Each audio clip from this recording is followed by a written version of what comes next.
Welcome to the Slop Farm. Enjoy the video. Use an Xbox One, DualShock 4, or MFI controller and hold the sync button 3-5 seconds to pair via Bluetooth with your phone.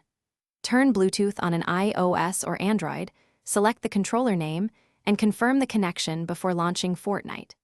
Charge the controller to at least 50% to avoid disconnects during a 20-30 minute practice session.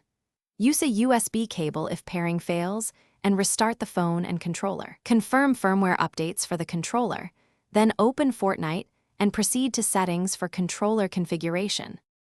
Open Fortnite settings, go to the Controller tab, and toggle controller input to on.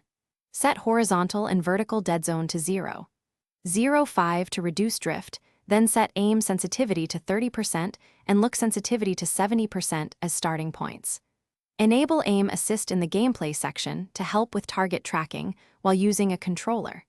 Customize the HUD layout and map jump or confirm build to a shoulder button for faster reactions. Save the layout, then test in creative mode for 10 minutes to refine dead zone and sensitivity increments. Practice editing, building, and aiming in creative mode for 10 minutes per session to build muscle memory for controller timing.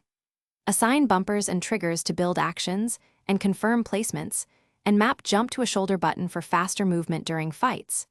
Enable gyro for fine adjustments if your controller supports it. Warm up with 50 shots at 20-30 meters to calibrate sensitivity and perform 5 full build cycles to reduce placement time. Track progress across sessions, tweak sensitivities by 5% increments, and focus on consistency over variability for steady improvement. Thanks for watching. Consider subscribing if we helped you today.